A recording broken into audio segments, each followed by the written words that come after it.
வணக்கம் வருண் டாக்ஸ் நேயர்களே.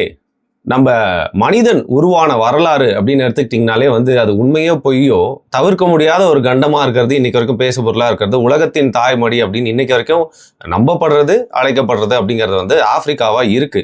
ஆனால் இன்னொரு பக்கம் பார்த்தீங்கன்னா நம்ம ஊர்லேயே அவ்வளோ புதைப்படிமங்கள் இருக்கு. டைனாசார் முட்டைலாம் கூட கண்டுபிடிக்கிறாங்க. ஆனால் ஆப்பிரிக்காவில் இன்னைக்கு வரைக்கும் பார்த்தீங்கன்னா சொல்லிக்கொள்ற மாதிரி ஒரு பெரிய புதைப்படிமே கண்டே பிடிக்கல. அப்படி இருந்தால் உயிர் அப்படிங்கிறது தோன்ற இடம் எது? ஏன் ஆப்பிரிக்காவுக்கு இவ்வளவு முக்கியத்துவம்? அது மட்டும் இல்லாமல் ஆப்பிரிக்கான்றது எவ்வளவு பெரிய கண்டம். இன்னைக்கு வரைக்கும் ஆப்பிரிக்காவில் நிறைய ப்ராப்ளம்ஸ் மட்டும் தான் இருக்கு. அதுக்குள்ள இருக்க நேச்சுரல் ரிசோர்ஸை கொள்ளடிக்கிறனா மட்டும் உலகத்தின் மொத்த பார்வையும் ஆப்பிரிக்கா கண்டத்து மேல திரும்பிடுது. இப்படி ஆப்பிரிக்காவை பத்தி எல்லாருக்குமே பாத்தீங்கன்னா முன்னுக்கு பிறனும் முன்னான கருத்துக்கு மட்டுமே தெரியும். ஆப்பிரிக்கா பார்வையின் பார்வையில் என்னன்னு சொல்லிட்டு கேட்டு தெரிஞ்சுக்கலாம். வணக்கம். வணக்கம். ஆப்பிரிக்கா நிறைய பேர் பார்த்தீங்கன்னா அங்கே உயிர் தோன்றல, இது அந்த தியரியே தப்பு அப்படிங்கிற மாதிரி சொல்லியிருக்காங்க. நீங்கள் முழுக்க முழுக்க சொல்லனாலும் உங்களுடைய கருத்துக்களையும் அந்த மாதிரி நான் நிறைய தென்படுறதை பார்த்துருக்கேன். So basically what is Africa according to you? இல்லை, ஆப்பிரிக்காங்கிறது ஒரு மிக பழமையான நிலப்பரப்பு, அதில் யாருக்கும் இங்கே மாற்றுக்கிறது இல்லை. அதில் பல்லுயிர் சூழலுங்கிறதும் ஆப்பிரிக்காவில் தனித்துவமான பல்லுயிர் சூழல் கொண்டது. அதாவது ஈகோசிஸ்டம், ஆப்பிரிக்காவுக்குன்னு ஒரு தனியான ஒரு ஈகோசிஸ்டம் கொண்ட ஒரு சூழல் அமைகிறது. அதில் பலாயிரக்கணக்கான யானைகளையும் அந்த காடுகள் தாங்கிப்பீங்க. சவானா காடுகள் பார்த்தீங்கன்னா பார்த்தா பாலைவன காடுகள் மாதிரி இருக்கும். அதை பார்த்தா அப்படியே ஒரு மாதிரி காஞ்சு போய் கருவாடு மாதிரி தான் இருக்கும். ஆனால் நீங்கள் அந்த காடுகளுடைய பரப்பளவுல நீங்கள் ஒப்பிட்டு பார்த்தீங்கன்னா பல லட்சக்கணக்கான யானைகள் ஆப்பிரிக்காவில் தான் இருக்கு. வெளிப்படையாக சொன்னால் யானைகளோட பாப்புலேஷன் அதிகமாக இருக்கிறதே ஆப்பிரிக்கா தான். நீங்கள் ஏசியாவோடய அதிகம், ஏசியாவெல்லாம் விட ஆப்பிரிக்காவில் தான் பாப்புலேஷன் ரொம்ப அதிகமாக இருக்குது. அவ்வளோ யானைகள் அங்கே தான் இருக்குது. அவங்க ஊரில் பஞ்சம் வருது, அதுக்கு என்ன பண்ணுறதுன்னு தெரியாமல் 50,000 யானைகளை கொண்டாங்க. அதாவது அதுக்கு நிறைய சாப்பிட்ருது அப்படின்னு சாப்பிட்றதுன்னு நிறைய பேர் கொண்டாங்க. நிறைய யானைகள் 50,000 யானைகளை இந்த இயற்கை ஆர்வலர்கள்லாம் சேர்ந்துக்கிட்டு வேட்டையாடியே கொண்டானுங்க. இதெல்லாம் என்ன காலகட்டத்தில்ங்க? இப்போ மனுஷங்க இப்போ ஒரு மிஞ்சி போனால் ஒரு 30-40 வருஷத்துக்கு முன்னாடி கொண்டுட்டு இருந்தாங்க.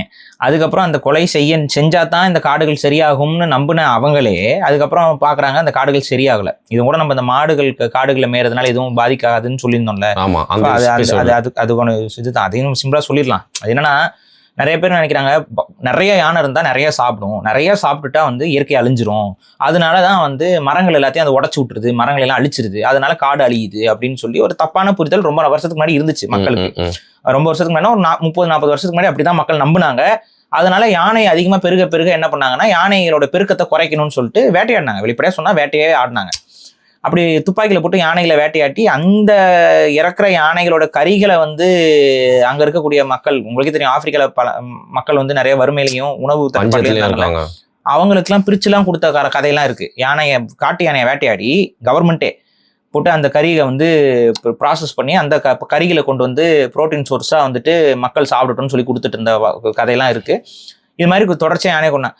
அதுக்கப்புறம் பார்த்தா இப்படி யானையை கொல்றதுனால காடு அழிகிறத தடுக்கவே முடியல. காடு எப்போ போல அழிஞ்சிக்கிட்டே தான் இருக்கு. இன்னும் ஓப்பனா சொன்னா இன்னும் ஒஸ்ட் ஆகுது, யானையோட பாப்புலேஷன் குறைய.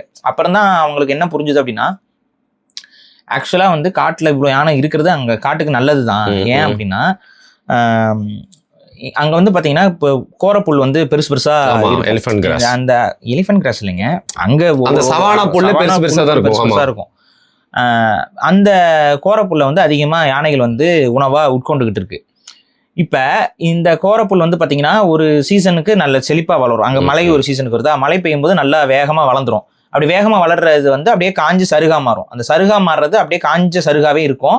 அப்புறம் இவங்க என்ன பண்ணுவாங்கன்னா, அதை நெருப்பை செரிப்பாங்க. நெருப்பை செரிச்சுதான் அப்புறம் திரும்ப அதை மக்க வச்சு இப்படிதான் பண்றாங்க. ஸோ இப்போ இந்த ப்ராசஸ்ல நிறைய பிரச்சனை இருக்கு. இயற்கையில அது அப்படி பண்ண முடியாது. நெருப்பை செரிக்கிறது இயற்கையும் கிடையாது. ஆனா இயற்கையா அந்த யானைகள் என்ன பண்ணிட்டு இருந்துச்சுன்னா, இப்படி இருக்கிற இந்த சருகுகள் இருக்குல்ல, இதை அதுக்கு சாப்பிட்டுக்கிட்டே இருக்கும். இப்ப சாப்பிட்டுட்டு அதை சாணமா மாத்திக்கிட்டே இருக்கும். இந்த ப்ராசஸை இவங்களை அறியாமையே தடுத்துடுறாங்க. யாரு? இந்த வேட்டையாடி அழிச்சிடுறாங்க, யானையை கொல்லுறாங்க.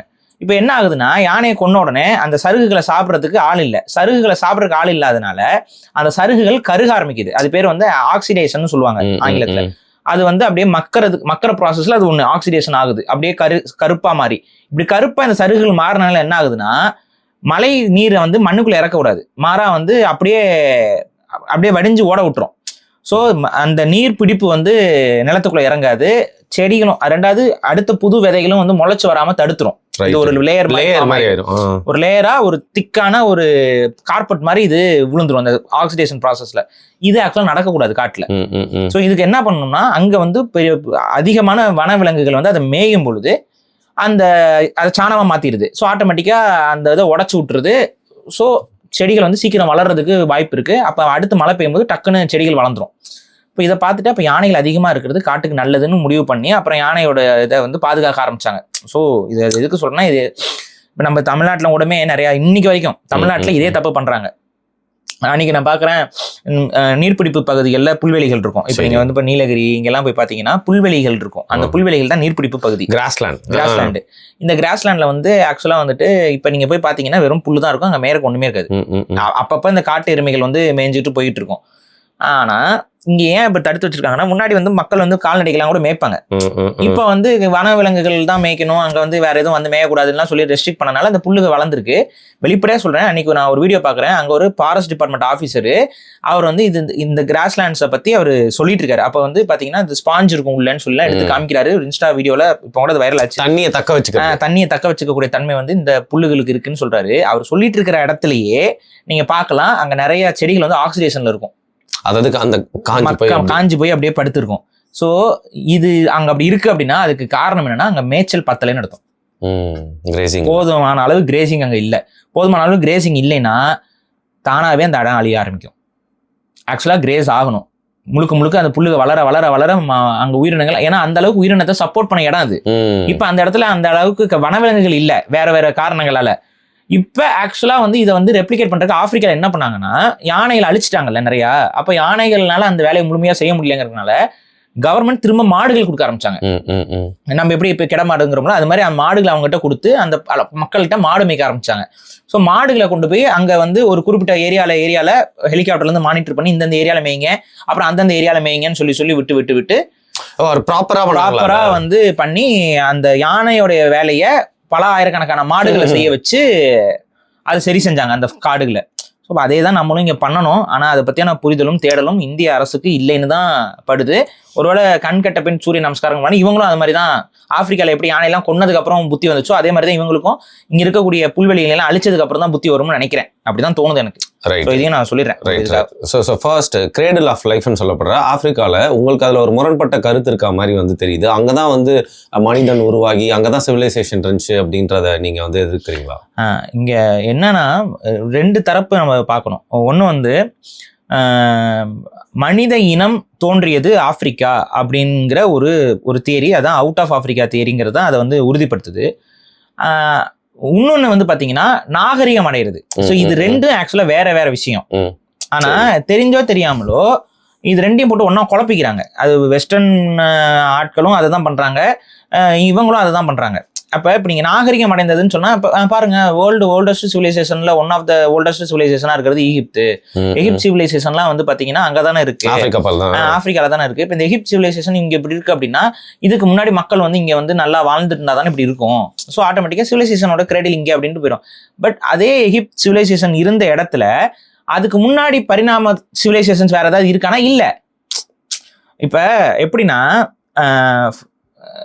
எப்படின்னு சொல்றேன், இங்க பாருங்க, இப்ப வந்து ஒரு செட் ஆஃப் ஃபாசில்ஸ் நமக்கு கிடைக்குது. அந்த செட் ஆஃப் ஃபாசில்லயே ஒரு இடத்துல ஒரு லெபார்டரி கிடைக்குது.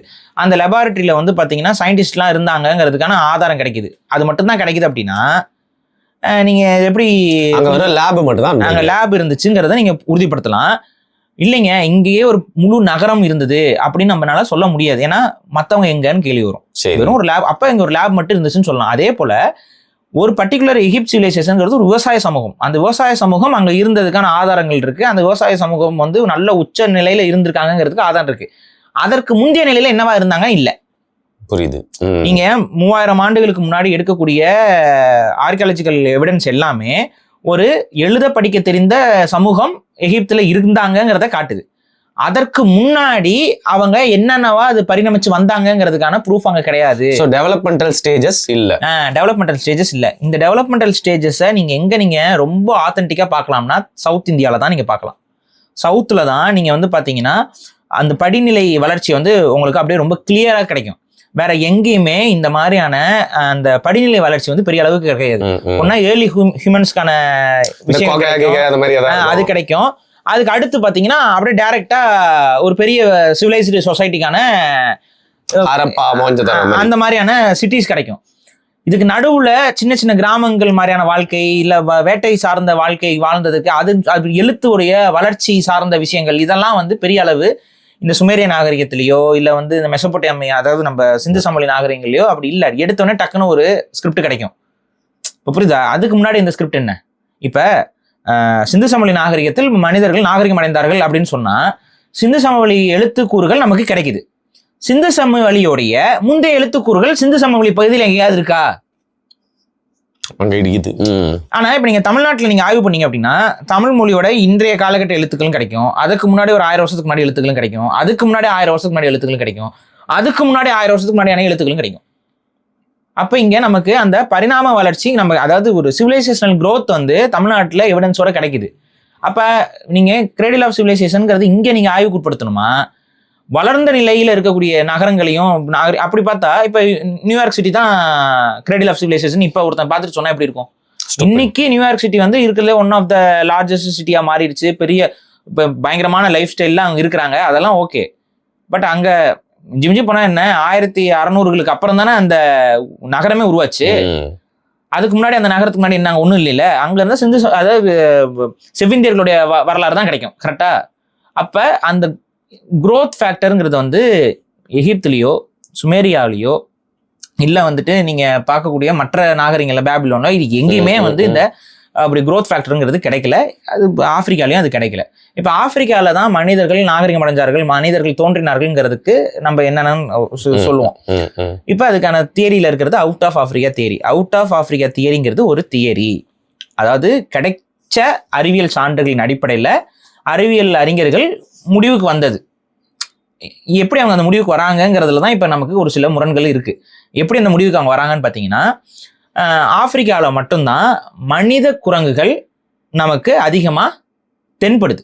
பிரைமேட்ஸ் வந்து நிறைய விதங்கள் அங்கதான் இருக்கு. நிறைய பிரைமேட்ஸ்லங்கிறத விட மனித குரங்கள்னு ஹோமின்ஸ் சொல்லுவாங்க. அதாவது சிம்பான்சியா இருக்கட்டும், கொரில்லாவா இருக்கட்டும், இந்த உயிரினங்கள் எல்லாமே ஆப்பிரிக்க கண்டத்துக்குள்ளதான் இருக்கு. சரியா? இதை மனசுல வச்சுட்டு என்ன சொல்றாங்கன்னா ஆப்பிரிக்க கண்டத்துல தான் இந்த பிரைமேட்ஸ் இருந்திருக்கு, அதோடைய முன்னோடிகளும் அங்கேதான் அதிகமா இருக்கு, அதனால மனித இனமும் இங்க இருந்திருக்க வாய்ப்புங்கிறது தான் ஃபர்ஸ்ட் அவங்க கொண்டு வந்த ஒரு விஷயம். இது நீங்க எடுத்து பாத்தீங்கன்னா கிரேட் பிரைமேட்ஸ்ங்கிறது அங்க மட்டும் இருந்தது இல்லை. உலகம் முழுக்கவே பிரைமேட்ஸ் அதாவது குரங்குன்னு சொல்லக்கூடிய இந்த உயிரினங்கள்ல பெரிய வகை குரங்குகள் ஒராங்குட்டானு. இப்போ ஒராங்குட்டான் எடுத்தீங்கன்னா அது வந்து ஏசிய பகுதிகளில் அந்த இருக்கு. உங்களுக்கு என்ன இந்தோனேஷியா இங்கெல்லாம் வந்து இந்த ஒராங்குட்டான் பாப்புலேஷன் உங்களுக்கு கிடைக்கும். அப்ப இந்த ஒராங்குட்டான்ங்கிறதும் இப்போ ஜிம்பான்சி இதெல்லாம் வந்து கிரேட் ஏப்ல தானே வருது. ஒராங்குட்டானுக்கும் இதுக்கும் எங்க டிஸ்டன்ஸ் இருக்கு பாருங்க. அப்ப ஏதோ ஒரு கிளையில அங்க ஒரு உயிர் வாழ்ந்துருக்குல்ல, அப்ப அதோடைய முந்தைய கிளைகள் அது பண்ணா எப்படின்னா இப்போ ஒராங்குட்டான் இருக்குன்னா இன்னைக்கு நம்ம கண்ணுல ஒராங்குட்டான் தெரியுது. ஆனா 1 லட்சம் ஆண்டுகளுக்கு முன்னாடி அங்க ஒராங்குட்டான் மட்டும் இருந்திருக்காரு. ஒராங்குட்டானுடைய மூதாதை ஒண்ணு இருந்திருக்கும். கரெக்டா? அந்த மூதாதை ஒரு இனமாவோ இல்ல 2 இனமாவோ இல்ல 5-6 இனங்களாகவும் கூட பிரிஞ்சு வாழ்ந்துருக்கலாம். இப்ப நம்மளோட நியாண்டர்தல் மாதிரி அதுக்கு முன்னோர் இல்ல, அது அப்படியே அந்த ட்ரீ ஆஃப் பிரான்ச்சஸ் சொல்லுவாங்க. அது மாதிரி பல பிரான்ச்ல இப்ப இருக்கிற சர்வைவிங் பிரான்ச் வந்து ஒராங்குட்டான் இருக்கு. அதே போல நீங்க இங்க பாத்தீங்கன்னா சிம்பான்சி, பெனோபோஸ், அப்புறம் கொரில்லாஸ் இதெல்லாம் வந்துட்டு ஆப்பிரிக்க கண்டத்துக்குள்ள இருக்கு. கொரில்லாவோட வாழ்வியலும் ரொம்ப அடர்ந்த காட்டுக்குள்ள இருக்கும். சிம்பான்சியோட வாழ்வியலும் கொஞ்சம் அடர்ந்த காட்டுக்குள்ள இருக்கும். இதெல்லாம் இதுவுமே வந்து பிளெயின்ஸ்ல கிடையாது. இப்ப சவானால வந்து பிரைமேட்ஸ் என்னென்ன இருக்குன்னு பாத்தீங்கன்னா கிரேட் ஏப்ஸ் எதுவுமே கிடையாது. அந்த குட்டி குட்டி குரங்குங்க. ஆனா மனிதன் எங்க இருந்தான்னு கேட்டா சவானால இருந்தான்.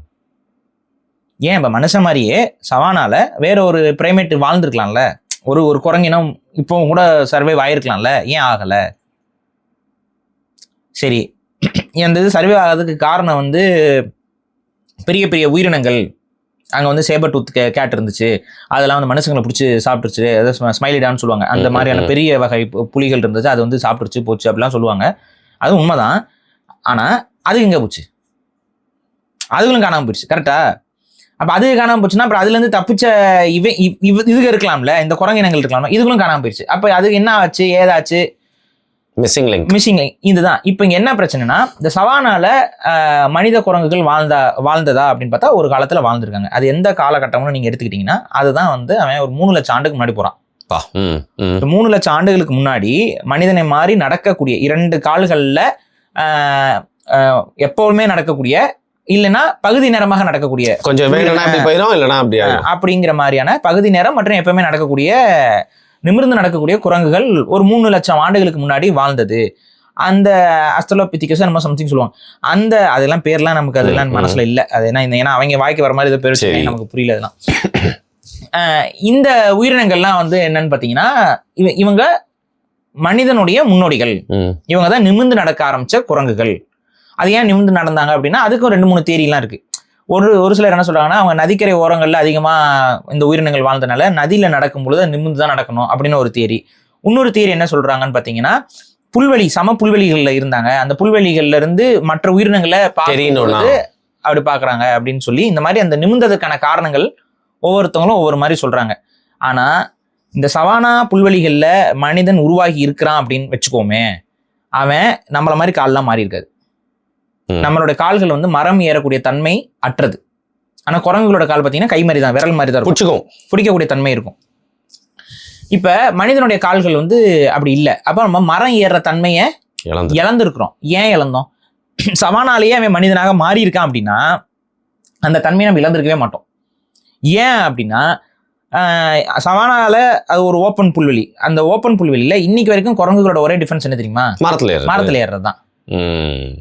புரியுதுங்களா? தரையில ஓடுறதோ சண்டை போடுறதோலாம் இல்லை, மரத்துல ஏறுறதுதான் அதுகளுக்கு இருந்த ஒரே ப்ரிவென்டிவ் இது. ஏன்னா அங்கேயே உங்களுக்கே தெரியும், சிங்கமே ஒரு அளவுக்கு ஏறும், ரொம்ப ஸோ சிறுத்தை எல்லாம் நல்லாவே ஏறும். அப்படி மரம் ஏறக்கூடிய இந்த வேட்டையாடக்கூடிய உயிரினங்கள் இருக்கிற இடத்துல மரம் ஏறுறது அவனுக்கு ஒரு பேசிக்கான ஒரு டிஃபென்ஸ் மெக்கானிசம். இது எப்படி நம்மளுடைய எவல்யூஷன்ல இருந்து வெளியில வந்திருக்கும். இந்த கால் மாறதெல்லாம் வந்து ஒரு சும்மா டக்குன்னுலாம் மாறி இல்லை, அதெல்லாம் பல லட்சம் ஆண்டுகள் ஆனாதான் இந்த கால்லாம் மாறும். அப்ப இந்த மாதிரி அவுட் ஆஃப் ஆப்பிரிக்கா தியரி விலக்கி சொல்லாத சில பக்கங்கள் உண்டு. இந்த தான் வந்து அவங்க என்ன சொல்லுவாங்க, மிஸ்டு லிங்க்னு சொல்லிடுவாங்க. ஏன் அதை மிஸ்ஸிங் லிங்க்னு சொல்றாங்க அப்படின்னா, இவங்க இந்த நிமிர்ந்து நடக்கக்கூடிய குரங்குகள்னு சொன்னாங்கல்ல, அவைகள் மரம் ஏற தெரிந்தவை, மரம் ஏறுற தன்மையில தான் இருந்துச்சு. அதுக்கடுத்து நமக்கு மாடர்ன் ஹியூமன்ஸோடைய இப்ப இருக்கிற மனிதர்களுடைய கொஞ்சம் முன்னாடி இருக்கக்கூடிய இது கிடைக்குது. ஃபார் எக்ஸாம்பிள் வந்து பாத்தீங்கன்னா 50,000 ஆண்டுகளுக்கு முன்னாடி 60,000 ஆண்டுகளுக்கு முன்னாடி ஃபாசில்ஸ் வந்து கிடைக்குது. அது வந்து ஹோமோசேப்பியன்ஸோட ஃபாசில்ஸ். ஹோமோசேப்பியன் ஃபாசில்ஸும் ஆப்பிரிக்கால கிடைக்குது. ஹோமோசேப்பியனுக்கு முன்னாடி இருக்கக்கூடிய படிமங்களாக இருக்கக்கூடிய இந்த அஸ்ட்ரலோபித்திகஸ் இந்த மாதிரியான உயிரினங்களுடைய ஃபாசிலும் அதுல 3 லட்சம் 4 லட்சம் ஆண்டுகளுக்கு முன்னாடியும் ஆப்பிரிக்கால கிடைக்குது. இப்ப இதுக்கு நடுவுல பாத்தீங்கன்னா ஒரு 1 லட்சம் ஆண்டு வந்து பெருசா கிடைக்கல, எங்க போச்சுன்னே தெரியல. புரியுதா? ஒரு பெருசா அதுதான் மிஸ்ஸிங் லிங்க்ட்டாங்க. அப்ப குரங்கு கிடைக்குது, மனுஷன் கிடைக்கிறான், 2 பேரும் ஆப்பிரிக்கால கிடைக்கிறாங்க. ஆனா குரங்குல இருந்து மனுஷனா மாறுறதுக்கு நடுவுல ஒரு கேப் இருக்குல்ல, அந்த இடத்துல ஃபில் பண்ற மாதிரி ஒரு உயிரினம் அவன் இன்னைக்கு வரைக்கும் மனிதர்களுக்கு கிடைக்கல, எங்கேயுமே இப்ப வரைக்கும் எங்கேயுமே கிடைக்கல. அப்ப இந்த இடத்துல தான் வந்துட்டு அந்த அவுட் ஆஃப் ஆப்பிரிக்கா தியரிங்கிறது ஒரு ஓட்டை. அந்த ஓட்டை வந்து இன்னும் அப்படியே அடைக்கப்படாமல் இருக்கு. இருந்தாலும் ஆய்வாளர்கள்லாம் என்ன பண்ணிட்டாங்கன்னா, இந்த இது போதும், இதுக்கு மேல இதுல பெருசா நோண்டிட்டு இருக்க வேண்டாங்கிற மாதிரியான ஒரு இடத்துக்கு போயிட்டாங்க. இப்ப அதுக்கான ஃபண்டிங்ஸ், அதுக்கான ஆய்வுகள்லாம் வந்து பெருசா பண்றவங்க பண்ணிட்டு தான் இருக்காங்க. பட் அதுல வந்து அதுக்கான தேடலை வந்து பெரிய அளவு நிப்பாட்டிட்டாங்க. இதை எதை வச்சு நம்ம உறுதிப்படுத்தலாம் அப்படின்னு பாத்தீங்கன்னா, இந்த அவுட் ஆஃப் ஆப்பிரிக்கா தியரியில ஆரம்பத்துல சொன்ன தகவல் படி 3 லட்சம் ஆண்டுகளுக்கு முன்னாடி மனித குரங்குகள் ஆப்பிரிக்கால தான் இருந்துச்சு, உலகத்துல வேற எங்கேயும் அது இல்லை அப்படின்னு தான் ஃபர்ஸ்ட் அவங்க நம்பினாங்க. ஏன்னா வேற இடத்துல அவங்க ஆய்வு பண்ணி பார்க்கல, கிடைக்கல. அப்படி இல்லைன்னு நம்பிட்டு இருந்தாங்க. அந்த 3 லட்சம் ஆண்டுக்கு முன்னாடி இருந்த குரங்கினங்கள் அப்படியே பரிணாம வளர்ச்சி அடைந்து மனிதனாக மாறுச்சு. அப்படி மனிதனாக மாறியது வந்து 1 லட்சம் ஆண்டுகளுக்கு முன்னால. ஏன்னா இவங்களுக்கு 50,000 60,000 ஆண்டுகள்ல தான் ஹோமோசேப்பியன்ஸோட எலும்பு ஆப்பிரிக்கா கிடைக்குது. அப்ப இவங்க என்ன பண்றாங்க, 1 லட்சம் ஆண்டுகளுக்கு முன்னால மனிதனாக ஆப்பிரிக்கால அவன் உருவாறான். இப்படி மனுஷனா மாறினவன் ஆப்பிரிக்கா விட்டு வெளியேறினா, அதான் அவுட் ஆஃப் ஆப்பிரிக்கா தியரி. இப்படி வந்த மனிதன் தான் உலகம் முழுக்க பரவனா அப்படின்னு சொல்லிட்டாங்க. இதுதான் அவுட் ஆஃப் ஆப்பிரிக்கா தியரி. இதை பிரேக் பண்ற மாதிரியான சில எவிடன்சஸும் நம்ம தமிழ்நாட்டிலேயும் கூட கிடைச்சிருக்கு. வேற அட்டிரம்பாக்கம்ல அகழ்வாய்வு பண்றப்ப நமக்கு வந்து ஹியூமன் ஃபாசில்ஸ் கிடைக்கல, ஆனா மனிதர்கள் பயன்படுத்திய ஆயுதங்கள் கிடைச்சிது. இந்த மனிதர்கள் பயன்படுத்திய ஆயுதங்களுடைய வயசு என்னன்னு சொல்லி தேடி பார்க்கும் பொழுது அது வந்து ஒரு 3 லட்சம் ஆண்டுகளுக்கு முந்தையது அப்படின்னு சொல்லி உறுதியாகிடுச்சு கார்பன் டேட்டிங்ல. அந்த டூலே 3 லட்சம் ஆண்டுக்கு முன்னாடி. அந்த டூல்ஸ் வந்து 3 லட்சம் ஆண்டுகளுக்கு முன்னாடி. இது எதனால அங்க அப்படியே டைரக்டா அடிக்குது அப்படின்னா, இதுக்கு முன்னாடி அவுட் ஆஃப் ஆப்பிரிக்கா தீரில ஆய்வாளர்கள் சொன்னது என்னன்னா, ஹோமோசேபியன்ஸ் தான் டூல்ஸை பயன்படுத்த ஆரம்பிச்சாங்கன்னு தான் சொன்னாங்க. சரி. அதுக்கு முன்னாடி இருந்த குரங்குகள்லாம் வந்துட்டு பெரிய அளவுல மிஞ்சினா கல்ல தூக்கி போடுவோம், இது இப்படிதான் ஹோமோசேபியன் நியாண்டர்தல்ஸ் எல்லாம் கிட்டத்தட்ட ஒரே டைம் தாங்க. அது கிளை இனம், நமக்கு முந்தைய இனம் இல்ல. ஹோமோசேபியன் எப்படி நீங்க ஆசிய யானை இருக்கு, ஆப்பிரிக்க யானை இருக்கோ அதே போல ஹோமோசேபியன் மனிதனும் இருந்தா, நியாண்டர்தால் மனிதனும் இருந்தா. இவங்க 2 பேரும் டூல்ஸ் யூஸ் பண்ணிட்டு இருந்தாங்க.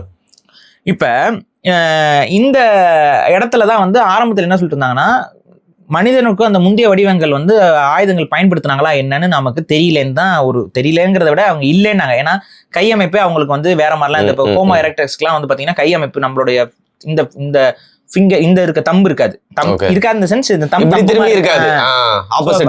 இருக்காது. ஸோ இப்போ எப்படி குரங்குகளுக்கு தம்பு இருக்கோ அந்த மாதிரி இருக்கும். ஸோ அதனால வந்து ஆயுதங்களை ஈட்டிலாம் எறிய முடியாது. இப்போ நீங்க இப்படி இருக்கனால தான் உங்களால இப்படி கையை இப்படி பிடிச்சி நீங்க ஈட்டி எறிய முடியாது. இப்போ குரங்குகளோட கை மாதிரி இருந்துச்சுன்னா உங்களால ஈட்டி எறிய முடியுமா? எய்ம் பண்ணி எறிய முடியாது, அதுக்கான வாட்டமே அமையாது. அப்ப அவங்க அதுகிட்ட எல்லாம் அந்த ஆயுதம் இருந்திருக்குமா அப்படிங்கிறதெல்லாம் அவங்க கன்ஃபியூஸ் பண்ணி பண்ணிட்டு இருந்தாங்க. அதுக்கப்புறம் இப்ப 3 லட்சம் ஆண்டுகளுக்கு முன்னாடி மனித இனம் பயன்படுத்திய கல் ஆயுதங்கள் இப்ப உலகம் முழுக்கவும் கிடைக்குது. இது இப்ப தமிழ்நாட்டுல மட்டும் கிடைக்கல. இப்ப தமிழ்நாட்டுல 3 லட்சம் ஆண்டுகளுக்கு முன்னாடி கிடைக்கிற மாதிரியே சீனாலையும் ஒரு சில பகுதியில் கிடைக்குது. புரியுதா? இதெல்லாம் வந்து 2 லட்சம் ஆண்டு 3 லட்சம் ஆண்டுக்கு முன்னாடிலாம் மனிதர்கள் பயன்படுத்திய ஆயுதங்கள் கிடைக்குது. இப்போ மனிதர்கள் பயன்படுத்திய ஆயுதங்கள் அங்கே கிடைக்கும் பொழுது இவங்களுக்கு இப்போ என்ன பிரச்சனை ஆகுதுன்னா, ஒரே ஒரு போடா என்ன பண்ணிட்டாங்கன்னா, அவங்களுடைய அந்த பழைய தியரியில கொஞ்சம் மாற்றத்தை ஏற்படுத்துறாங்க. என்னன்னா, சரி மனித இனத்துக்கு முன்னாடி இருந்த குரங்குகள் கூட ஆயுதம் பயன்படுத்தினாங்கன்ட்டாங்க. இப்போ புரியுதா? அப்ப அவங்க சொல்ல வர்றது என்னன்னா, ஆப்பிரிக்கால மனுஷன் உருவானா ஆப்பிரிக்கா இல்லாம இருக்கக்கூடிய மிச்ச இடங்கள்ல இருக்கிற ஆயுதங்கள் எல்லாமே குரங்குகள் பயன்படுத்திய ஆயுதம்னு சொல்ல பாக்குறாங்க. புரியுதா? அதை நிறுத்த பாக்குறாங்க. அதேதான். இதுக்கு தகுந்த மாதிரி இவங்க கிட்ட ஒரு பிரச்சனை என்னன்னா, நமக்கிட்ட வந்து ஃபாசில்ஸ் இன்னும் கிடைக்கல. ஹியூமன் ஃபாசில்ஸ் வந்து கிடைக்கல. இப்ப 3 லட்சம் ஆண்டுகளுக்கு முன்னாடி மனிதர்கள் பயன்படுத்தி ஆயுதங்கள் நமக்கு கிடைச்சிருக்கு. அதே இடத்துல ஒரு ஃபாசில் நமக்கு கிடைச்சிருந்துச்சு அப்படின்னா, ஒரு எலும்பு கூடு கிடைச்சிருந்துச்சு அப்படின்னா பேக்கிங் இருக்கும், பெரிய பேக்கிங் இருக்கும் நமக்கு.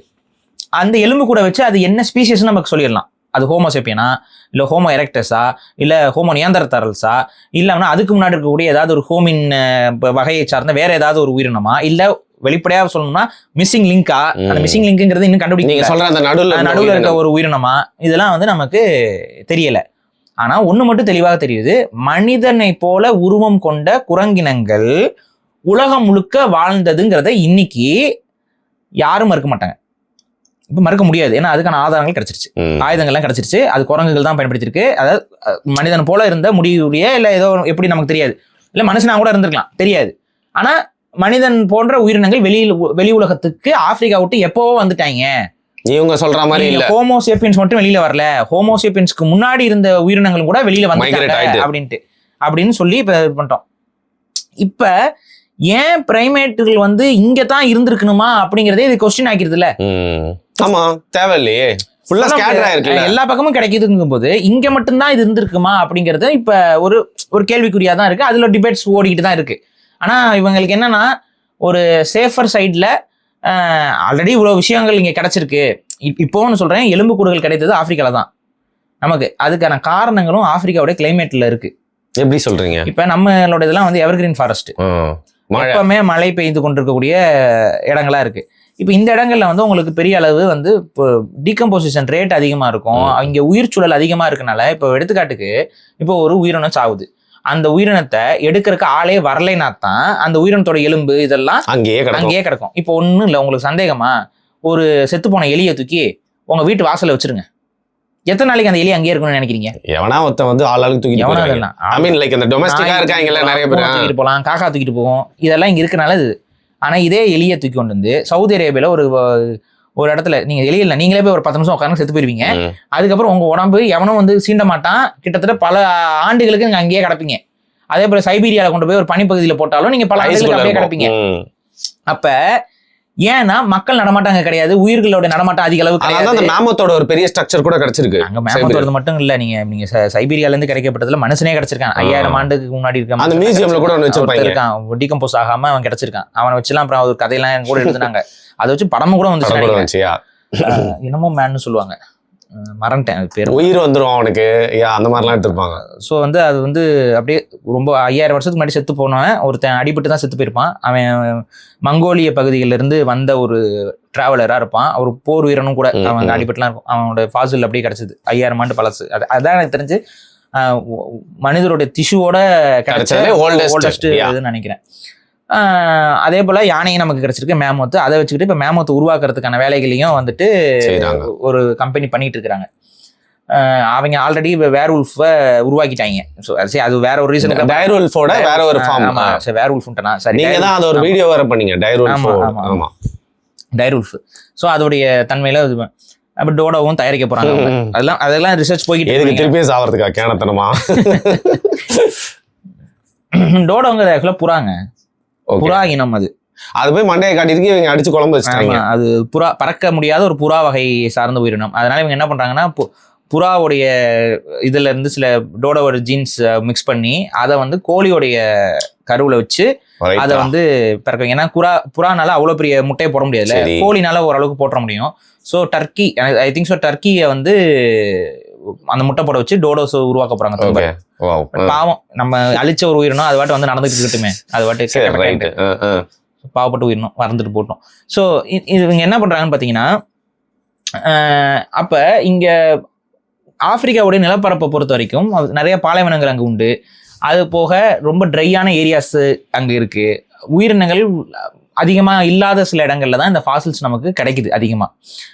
இப்போ இதே ஆப்பிரிக்காவில் நீங்கள் வந்து எவர்கிரீன் ஃபாரஸ்ட்டும் இருக்கு இல்லை அங்கே ஆப்பிரிக்காவில். இப்போ நீங்கள் கொரிலாலாம் வாழ்கிற பகுதி அங்கெல்லாம் போய் நீங்கள் ஃபாசில் தேட முடியுமானா கிடைக்காது உங்களுக்கு.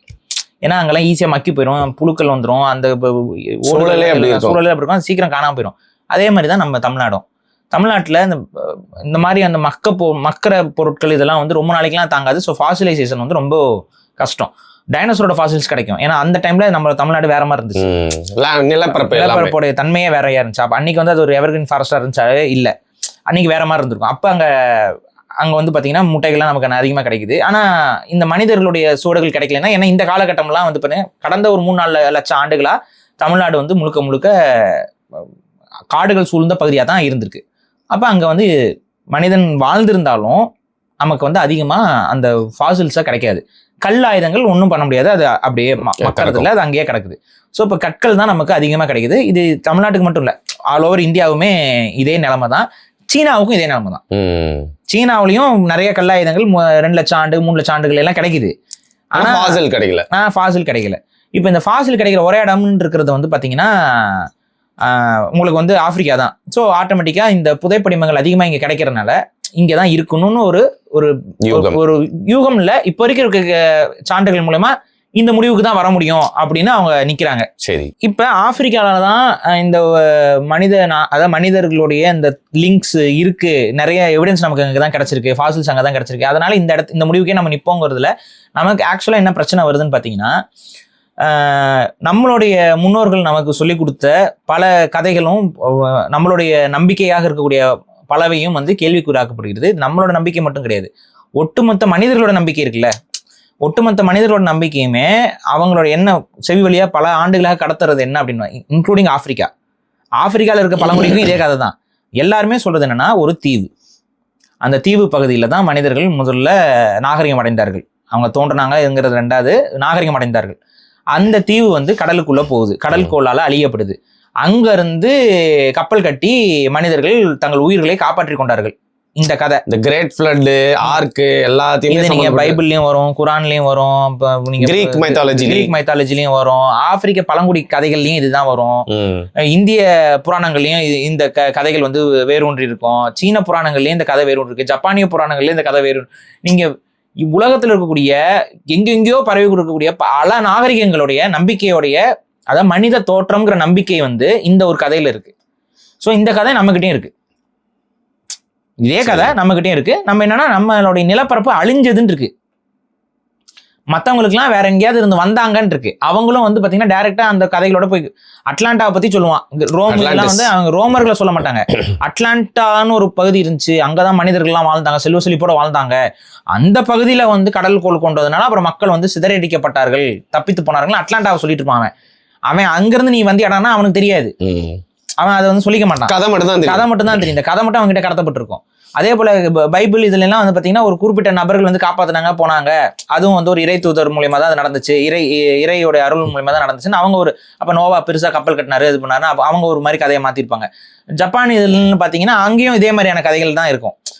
அப்ப ஒவ்வொரு கதைகளுக்கும் அந்த வேரியேஷன் இருந்தாலும் அந்த வேரியேஷனுக்கு பின்னாடி இருக்க ஒரு என்ன சிமிலாரிட்டி என்னன்னா, ஒரு பெரிய தீவு, அந்த தீவுல மக்கள் வந்து உச்சபட்ச சிவிலைசேஷன் இதுல வாழ்ந்தாங்க, அங்க எல்லா டெக்னாலஜி இருந்துச்சுங்கிற மாதிரி சொல்றாங்க. அப்படி வாழ்ந்த அந்த மக்கள் ஒரு பெரிய கடல்கோளால வந்துட்டு அழியிறாங்க. அப்படி அழிஞ்சவங்களை வந்து அங்க இருந்து அப்புறம் கப்பல்ல போய் தப்பிச்சு குடியாறினாங்க. இதுதான் இந்த கதை. இந்த கதை நம்ம இதுல சங்க இலக்கியத்திலயும் இருக்கு. பட் நம்ம வந்து இந்த ஆரிஜின் நீங்க இருக்கும்போது அவுட் ஆஃப் ஆப்பிரிக்கா தேரி இதெல்லாம் வந்து அடிபட்டு போதும் இல்ல, அதெல்லாம் வந்து என்னன்னா சம்பந்தம் இல்லாம இருக்கு. இது ஆக்சுவலா இந்த இதை கருத்தை முழுசா அழிக்கிற மாதிரி தான் அது வந்து வருது. இவங்க என்ன சொல்றாங்கன்னா, மனித நாகரிகம் வந்து நடுவுல வந்து விழுகவே இல்லை அப்படிங்கிறாங்க. அதாவது இந்த ஒரு பெரிய கிரேட் ஃப்ளட்டோ இல்ல வாட்டர் வைப் அவுட்டோ நடக்கல, அவங்க வாட்டி இயல்பா அப்படியே இருக்கு. அங்கங்க நடந்த சின்ன சின்ன சம்பவங்களை அவங்க ரொம்ப ஒரு மாதிரி எக்ஸாகரேட் பண்ணி பூதாகரமா மாத்திட்டாங்க செவி வழியில கடத்தும் போது அப்படிங்கறதான் இவங்க சொல்ற தியரி. அந்த அடிப்படையில் நம்ம ஒன்றும் பெருசாக ஒன்று அழிவுலாம் பார்க்கல. அப்புறம் ஹியூமன்ஸோட ஹிஸ்ட்ரிங்கிறதே வந்து 3000 வருஷத்துக்குள்ள தான் அப்படிங்கிற மாதிரி அவங்க சுருக்கிடுறாங்க. மேக்ஸிமம் ஹியூமன்ஸோட ஹிஸ்ட்ரி வந்து 10,000 வருஷத்துக்குள்ள தான் அப்படின்றாங்க. வரலாறுங்கிறது ப்ரீ ஹிஸ்டாரிக்குங்கிறது என்னங்க, 3000 வருஷத்துக்கு முன்னாடி போட்டிங்கன்னா ப்ரீ ஹிஸ்டாரியில் போயிருதுங்க. அது ரைட்டு, நோ ரிட்டர்ன் ஹிஸ்ட்ரிங்கிற கணக்கில் வந்துருச்சு. ஆனால் நமக்கு இப்போ கிடைக்கக்கூடிய பல எவிடன்சஸ் வந்து அதுக்கு ரொம்ப முந்தி வந்து நம்மளுடைய மனிதர்களுடைய நாகரிகம் இருந்துருச்சுங்கிறதுக்கான எவிடன்ஸாக இருக்கு. இந்தோனேஷியாவில் கிடைச்ச பிரமிட் ஒன்று இருக்கு, அது மலைன்னு நினைச்சிட்டு இருந்தாங்க. ஆமா, இந்த மடு மாதிரி ஏதோ ஒரு மணால் மூடி கிடந்துச்சு, அது மலைன்னு எல்லாம் ஏதோ ஒரு மலைங்க, மலையில ஏதோ சில ஸ்ட்ரக்சர்ஸ் தெரியும்னு பார்த்தா கடைசி அது மலையே கிடையாது, அதுவே ஒரு பிரமிடு, ஒரு பெருசா ஒரு பிரமிடு கட்டியிருக்கான் எவனோ ஒருத்தன். அது மேல மண்ணெல்லாம் படிஞ்சு அதுல மரம்லாம் வளர்ந்து அது இன்னைக்கு பாக்குறதுக்கு ஒரு தூரத்துல இருந்து பார்த்தா ஒரு மலை மாதிரி தெரியுது. அதெல்லாம் அது நீங்க அந்த இமேஜை நீங்க பாத்தீங்கன்னா கூகுள்ல தேடி பாருங்க, அது ரொம்ப பிரம்மாண்டமா இருக்கு. நான் என்னைக்கா போய் பார்க்கணும்னு நினைச்சிருக்க ஸ்பாட்ல அது வச்சிருக்கேன். அதெல்லாம் பயங்கரமான பெருசா இருக்குது. அதுக்கப்புறம் வந்துட்டு நீங்க இப்போ செவ்விந்திய நாகரிகம்லாம் நீங்க எடுத்து பாத்தீங்கன்னாவே அவங்கெல்லாம் இவங்க என்ன சொல்லிட்டாங்க, மிஞ்சி போனோம் 2000 வருஷத்துக்கு முன்னாடி அவங்க இல்லைங்கிற மாதிரி தான் இவங்க சொல்லி வச்சிருக்காங்க. ஆனா டீப்பா அனலைஸ் பண்ணி பார்த்தோம்னா அவங்களோட இப்போ நாகரிகமும் ரொம்ப டீப்பா போகுது. எங்கேயோ அவங்களுடைய ஃபாசில் இதெல்லாம் கிடைக்கும் போது, சில இதெல்லாம் எவிடன்ஸ்லாம் கிடைக்கும் போது அதெல்லாம் வந்து கார்பன் டேட்டிங்ல போட்டா எங்கேயோ போய் நிக்குது. இவங்க ரொம்ப எல்லாத்தையும் பின்னாடி தள்ளி வச்சிருக்காங்க. இன்னைக்குமே பாருங்க, தமிழ் வரலாறையுமே பின்னுக்கு தள்ளுறதுலே தான் எல்லாரும் குறியா இருப்பாங்க. புரியுதுங்களா? 2000 வருஷம்னு சொன்னீங்கன்னா அது 2000 ஆண்டுன்னு சொல்ல மாட்டான். அது முடிஞ்ச வரைக்கும் முன்னாடி தள்ளுவானுங்க, கொஞ்சம் கம்மியாக்குறதுக்கு எல்லாமே இந்த வேலையை பண்ணுவாங்க. அப்போ இது எல்லாமே வந்து நம்ம எப்படி பார்க்குறோம்னா, ஏதோ ஒரு அஜெண்டா, மனித நாகரிகம் ரொம்ப முந்தியது அல்ல அப்படிங்கிறத சொல்லிட்டே இருக்காங்க. காரணம் என்னன்னா, ஏதோ ஒன்று அவங்க மறைக்க பார்க்குறாங்க. ஆனால் என்னை பொறுத்த வரைக்கும் மனித நாகரிகம் நம்மளுடைய கணக்கெடுப்புக்கெல்லாம் ரொம்ப முன்னாடி. அது மெயினாக அந்த கிறிஸ்டியன்ஸ் குரூப் என்ன பண்ணுறாங்கன்னா, அந்த இயேசுவோடைய இதை வந்து இப்போ ஸ்ட்ராங் பண்ணணுங்கிறதுக்காக அந்த 2000 வருஷம் ஸ்கேல்லையே எல்லாத்தையும் லாக் பண்ண பார்க்குறாங்க. மனிதன் அதுக்கப்புறம் அதுக்கு முன்னாடி பெருசாக இல்லைங்கிற கான்செப்டில் தான் வைக்க பார்க்குறாங்க. ஆனால் அது இயேசுக்கு முன்னாடி ஒரு 5000-6000 ஆண்டுகளுக்கு முன்னாடியே பெரிய பெரிய நாகரிகங்கள் இந்த மண்ணில் உருவாகி விட்டன. அதற்கான சூடுகள் உலகம் முழுக்க கிடைக்குது. நம்ம அதையும் நம்ம எடுத்து பார்க்கணும். ஸோ அவுட் ஆஃப் ஆப்பிரிக்கா தேரிங்கிறது இது எல்லாத்துடைய காம்பினேஷன்ல அவங்க என்ன பண்றாங்கன்னா, மனிதன் வந்து நாகரிகத்திற்கு முன்பு குரங்காகத்தான் இருந்தான் அப்படிங்கிறதோட ஒரு கிறிஸ்டியன் பிலீஃபோட அவங்க வந்து முடிக்க பாக்குறாங்க. இப்ப மனுஷன் வந்து ஆப்பிரிக்கால குரங்கா இருந்தான், ஆப்பிரிக்கால இருந்து வெளியில எங்க வரான்? ஐரோப்பா தான் பக்கத்துல. ஆப்பிரிக்கா விட்டு இப்படி வெளியில வந்தீங்கன்னா அப்புறம் இங்க மேல பாத்தீங்கன்னா ஐரோப்பா இந்த பக்கம் தான் இருக்கும், அப்புறம் மிடில் ஈஸ்ட் இந்த பகுதிகள் இருக்கு. ஆட்டோமேட்டிக்கா அங்க வந்துருச்சுல, ஆப்பிரிக்கா விட்டு வெளியில வந்தா நாகரிகம் அடைஞ்சான். இதுதான் கான்செப்ட். ஆப்பிரிக்கால குரங்கா இருந்தா வெளியில வந்து நாகரிகம் அடைஞ்சான். அப்ப நாகரிகம் அடைஞ்சது எங்கவா இருக்கும்னு சொல்லி பார்க்கும் பொழுது அவங்க உடனே பாத்தீங்கன்னா ஸ்டோன் ஹெஞ்சுக்கு போவாங்க. ஒயிட் சூப்பர்மெசியை கொண்டு வரணுங்கிற நோக்கத்துக்கு தான் பண்றது. ஸோ அந்த வேலையை பண்றாங்க. அதுக்கப்புறம் வந்துட்டு இந்தியர்கள், சீனர்கள்லாம் நாகரிகம் அடைஞ்சிருக்காங்களே, போயிருக்காங்களேன்னா அப்பா என்ன சொல்லுவான் பாத்தீங்கன்னா, இங்க இருந்து போனாங்கல்ல மக்கள், இவங்க தான் போய் அங்க போய் குடியாகி அங்க போய் கத்து கொடுத்தாங்க, அதுக்கு முன்னாடி அவங்களாம் நாடோடியா இருந்தாங்க. அந்த மாதிரி இதுதான் வந்து இவங்களோட தியரி. அதுலதான் வந்து இந்த ஆரியன் மைக்ரேஷன், ஆரியன் இந்த கான்செப்ட்லயும் என்னன்னா, ஆரியன் மைக்ரேட் ஆகி வந்தது உண்மை. ஆனா அதுக்கு முன்னாடி இங்க சிவிலைசேஷன் இருந்தது உண்மை. அதை விட்டுருவாங்க. இவங்க என்ன பண்ணுவாங்க, ஆரியன் மைக்ரேஷன் தியரியில ஆரியர்கள் தான் நாகரிகத்தை கொண்டு வந்தாங்கன்னு சொல்லி பாருங்க, கரெக்ட் தலையாட்டுவாங்க. எங்க கிட்ட தான் வேதாஸ் வந்துச்சு, எங்க கிட்ட தான் வந்துச்சு, அதனால தான் சான்ஸ்கிரிட் எங்க இருந்து வருது, அதெல்லாம் இந்த பகுதியில இருந்தான், இந்த ஸ்டெப்பி புல்வெளி பகுதிகள் இருந்தான். ஸோ இந்த தியரியில போய் உட்காரும் போது இதுல பெருமைப்படுத்தும் போது மட்டும் அப்படி சொல்லிக்கிறது. ஆனா ரியாலிட்டி என்ன, வந்தது உண்மை. ஆனா வந்தவங்க ஒண்ணும் இல்லாம தான் வந்தாங்க. அவங்ககிட்ட எந்த டெக்னாலஜியும் அவங்க கொண்டு வரல. அவங்க ஒரு புரூட்டாலிட்டியும், அங்கிருந்து வந்தவங்க பாத்தீங்கன்னா முழுக்க மாமிசத்தை உண்ணு கொண்டு இருக்கக்கூடிய பெரிய அளவு விவசாயத்தை பற்றி எந்த புரிதலும் இல்லாத மேய்ச்சல் சமூகமாகத்தான் உள்ள வந்தார்கள். அப்படி வந்தவங்க இங்க உள்ள செட்டில் ஆகிட்டு இங்க இருக்கக்கூடிய சிவிலைசேஷனுடைய விஷயங்களை கொஞ்சம் கத்துக்கிட்டு இங்க கலந்தாங்க. இதுதான் உண்மையான வரலாறு. வரவே இல்லைன்னு சொல்றதும் பொய். புரியுதா? வந்தாங்க, ஆனா நாகரிகத்தை கொண்டு வந்தாங்கன்னு சொல்றதும் பொய். பிரிட்டிஷ்காரன் பிரிவில் என்ன சொன்னாங்கன்னா அவங்க தான் நாகரிகத்தை கொண்டு வந்தாங்கன்னு உருட்டினாங்க. அது பொய். ரைட். ஸோ இப்போ கடைசியாக ஒரே ஒரு short question and answer. Next எபிசோடில் முழுசாக அதை பற்றி பேசலாம். ஒரே டைமில் தான் ஒரே இடத்துல மனிதன் தோன்றான்னு நினைக்கிறீங்களா, இல்லை உலகத்தில் ஒரே டைமில் வெவ்வேறு இடங்கள்ல? அப்படி ஒரு தியரி இருக்கு. அது எப்படின்னா, இன்னைக்கு பார்த்தீங்கன்னா ஃபார் எப்படி எக்ஸாம்பிள் சொல்கிறோம், இதை மனித இனத்தை நம்ம ஹோமோசேப்பியன் ஒரே இனமாக வரையறுக்கிறோம்.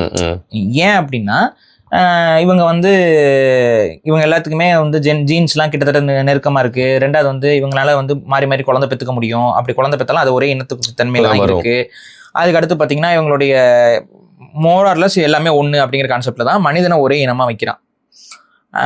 ஆனால் இப்படி பிரிக்கிற மனிதனை ஒரே இனம்னு சொல்கிற இந்த மனிதனே மிருகங்களுக்கு இதை பொருத்துவானா? பொருத்த மாட்டான். இப்போ கிரிசிலி பியர் வேறம்பா, போலார் பியர் வேறம்பா. கிரிசிலி பியருக்கும் போலார் பியருக்கும் உருவத்தில் வேற்றுப்பாடு இருக்கு. ஆனால் உள்ள நீங்க அனட்டாமிக்கலா போய் பார்த்தீங்கன்னா பெருசாக வேற்றுப்பாடுலாம் இருக்காது. இது ரெண்டையும் கலந்தீங்கன்னா குழந்தையும் பிறக்கும். புரியுதா? ஆனால் ரெண்டும் வேற வேற ஸ்பீசியஸ். அவன் ஸ்பீசியஸை பிரிக்கிறான், தெரியுதா? ஆனால் நீங்கள் ரெண்டு போலார் கரடியும் நீங்கள் கிரிசிலி பியரையும் நீங்கள் சேர்த்து விட்டீங்கன்னா குட்டிகள் பிறக்கும், ஹைபிரிட்ஸ் வரும். குழந்தை பெற்றுக்கக்கூடிய தன்மை கொண்டது தான். அந்த குழந்தைக்கும் பார்த்தீங்கன்னா இனப்பெருக்கம் செய்யக்கூடிய தன்மை கொண்டது தான். வெளிப்படையாக சொன்னா சிங்கம் புலிக்கு நீங்க பண்ணீங்கனாலுமே டைகான்லாம் வரும். அதே மாதிரி பேந்தரு சிங்கத்தை நீங்க பண்ணலாம். இதெல்லாம் பூனை குடும்பத்தில் இருக்க இந்த பெரிய பூனைகளை நீங்க எப்படி மாத்தி மிக்ஸ் பண்ணீங்கனாலும் குட்டி பிறக்கும். அந்த குட்டிகளும் பொட்டன்ஷியலாவே குட்டி கொடுக்கக்கூடிய தன்மையில இருக்கும். நம்ம நாய்ங்க சரி, நாய்ங்கிறத விட்டுருங்க, நாய்ங்கிறது பிரீட்ஸ்ல வரும், அதுக்குள்ள நம்ம போக வேணாம். பட் நாய்க்கு நீங்க கணக்கு எடுத்தீங்கனாலும் நாயும் ஒரே இனமா தான் இருக்கும். ஆனா ரெண்டையும் அவன் வேற வேற ஸ்பீசிஸா தானே பிரிக்கிறான். நாய் வேற ஓநாய் வேற தானே பிரிக்கிறான்.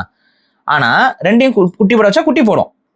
சோ இதுல எதுல இனம்ங்கிற வரையறை எப்படி நீ சாலிட் பண்ற? அப்படி இனம்ங்கிறத நீ பாத்தீங்கன்னா நீங்க மனிதர்களுக்குள்ள ரேஸ்ன்னு பிரிக்கிறீல்ல, அதுவே ஆக்சுவலா உன்னோட ஸ்பீசிஸ் கேட்டகரிக்குள்ள தானே வருது. இப்போ புரியுதா? ஏன்னா நீ இந்த உருவத்துல வேறுபாடு இருக்கும், பழக்க வழக்கங்களை வேறுபாடு இருக்கும்னா அது மனிதனுக்கும் பொருந்தும். ஆனா மனிதனை ஹோமோசேப்பியன் ஒரே ஸ்பீசிஸ்குள்ள வச்சுக்கிட்டு இவங்க இதை குழப்பிக்கிட்டே இருப்பாங்க. இப்போ புரியுதா? ஸோ எனக்கு என்ன தோணுதுன்னா, இவங்க மனிதர்கள்னு வரும்பொழுது ஒரு செட் ஆஃப் ரூல்ஸும், மிருகங்கள்னு வரும்போது ஒரு செட் ஆஃப் ரூல்ஸையும் வச்சு பார்க்கறதுனால தான் இந்த குழப்பங்கள் நமக்கு நீடிக்குதுன்னு தோணுது. இப்போ மனிதர்களுக்கும் மிருகங்களுக்கும் ஒரே செட் ஆஃப் ரூல்ஸ் நீங்க வச்சீங்க அப்படின்னா, இப்போ நம்ம ஒரு வேற இனமா இருப்போம். இப்போ தென்னிந்தியாவில் இருக்க மனிதர்கள் வேற ஒரு இனமா இருப்பாங்க, வட இந்தியாவில் இருக்கக்கூடிய மனிதர்கள் வேற இனமா இருப்பாங்க, சீனாவில் இருக்க மங்கோலியாவில் இருக்க இனங்கள், இதெல்லாம் இனங்களாதான். அதனாலதான் தமிழ்ல இனம்ங்கிற வார்த்தை ஒரே வார்த்தையா வருது. யானைக்கும் இனம் தான். யானை இனம்னா யானை இனம், சவுத் ஆப்பிரிக்க யானை இனம், ஆசிய யானை இனம்னு வந்துடும். இந்த இனம்ங்கிற வார்த்தையை நம்ம கரெக்டா பயன்படுத்திட்டு இருக்கோம். ஆனா இவனுங்க தான் ஸ்பீசியஸ், ரேஸ், எத்னிசிட்டி, புரியுது, இவ்வளவு பல வார்த்தைகளை போட்டு இன்னும் சொல்லி குழப்பி வச்சுட்டான். ஆனா நம்ம பொதுவாகவே இனம்னுட்டோம் நம்ம. ரைட். புரியுதா? இனம்ங்கிறது என்னன்னா ஒரே பழக்க வழக்கம் கொண்ட ஒரே மாதிரியான உயிரினங்கள் ஒன்றாக ஒரே பண்பாட்டு கூறுகளோட வாழ்பவர்கள் ஓர் இனம்.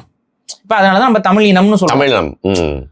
அந்த இனம்ங்கிற வரையறை நம்ம சாதிக்குள்ளேயோ மதத்துக்குள்ளேயோ எல்லாம் வைக்கல, இப்படி வச்சிடறோம். ஆனா இவனுங்க பாத்தீங்கன்னா போட்டு குழப்பி நிறைய கன்ஃபியூஷனை பண்ணி இப்படி குழப்பி வச்சிருக்கானுங்க. அதனாலதான் இப்ப ஹோமோசேப்பியன்ஸ் நம்ம சொல்றோம், ஒரே மனித இனம் ஒரே இனம்ங்கிறோம். ஆனா நமக்குள்ள பல வேறுபாடுகள் உண்டு. அந்த வேறுபாடுகள் கொண்ட மற்ற உயிரினங்களை இவன் ஒரே இனம்னு சொல்ல மாட்டான். கன்ஃபியூஷன். ஒரே ஸ்பீசிஸ்ன்னு சொல்லவே மாட்டான், வேற வேற ஸ்பீசிஸ்ன்னு சொல்லுவான். புரியுதா? ஒரே மாதிரி இருக்கும் பறவைகள், அதுல சின்னதா ஒரு ரெக்க ஒரு வேறுபாடு இருக்கும், அது ஒரு தனி இனம் பாய்வன்.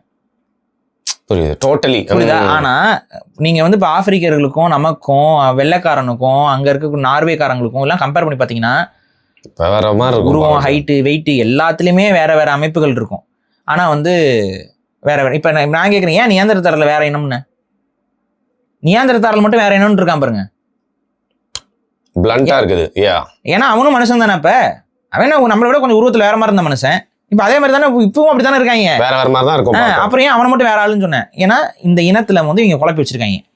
ரைட்டு. ஸோ என்னோட அடுத்த டாபிக் நீங்கள் சொல்லாமலே வந்து நின்ட்டீங்க. நெக்ஸ்ட் வீக் நம்ம பேச போகிறதுக்கு என் சேனலில் ரேஸ். ஸோ இதோட இதுதான் கரெக்டான இடம்னு நினைக்கிறேன் இதை பற்றி முடிக்கிறதுக்கு. Interesting topic. Thank you so much Pari. நன்றி.